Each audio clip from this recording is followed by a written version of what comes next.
Teacher వేధింపులు తాళలేక building పై నుంచి విద్యార్థిని దూకిన ఘటన ఆలస్యంగా వెలుగులోకి వచ్చింది. వికారాబాద్ జిల్లా కొత్తగాడి ప్రభుత్వ సోషల్ వెల్ఫేర్ హాస్టల్లో గత నెల 24వ తేదీన బిల్డింగ్లోని మొదటి అంతస్తుపై నుంచి 10వ తరగతి విద్యార్థిని తబిత దూకింది.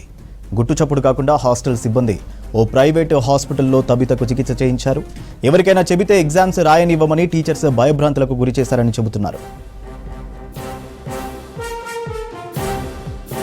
రాసుంటే శోభరాణి మేడం అడిగిరు, సార్ ఏమవుతావు అని అంటే ఇట్లా వెటర్నరీ డాక్టర్ అయితే మేడం అంటే ఏం తీసుకుంటావు 10th తర్వాత అంటే బైపీసీ తీసుకుంటాం మేడం అని అంటే 10th అయితే దేవుని దయ వల్ల పాస్ అవుతావేమో, ఇంటర్ అయితే ఇక ఇంటర్లోకి వచ్చేలోపు ఫెయిల్ అయితే ఇక ఎక్కడ నీ ఫెయిల్ అయినామనుకో చదువుపైన ఇంట్రెస్ట్ పోతుంది, చూడు చిన్న చిన్నగా చేసుకో, అంత పెద్ద పెట్టుకోకు గోల్స్ అని అన్నారు.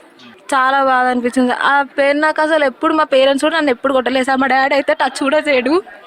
మేడం నన్ను చెంపదెబ్బ కొట్టింది సార్.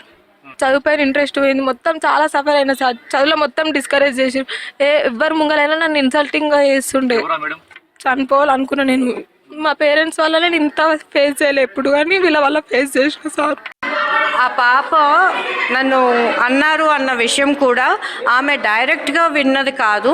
పక్కన పిల్లలు పాస్ ఆన్ చేసిన వర్డ్ అక్కడ మిస్అండర్స్టాండింగ్ వలన తను హర్ట్ అయ్యి బాధపడిన విషయమే కానీ డైరెక్ట్గా టీచర్ అన్న విషయం అయితే కాదు. టార్చర్ చేయటం అని అంటే ఒక్క పిల్లనైతే సెపరేట్గా తీసుకెళ్ళి టార్చర్ చేయం కదా, పక్కన పిల్లలందరినీ ఎవరినైనా సరే మీరు అడగచ్చు.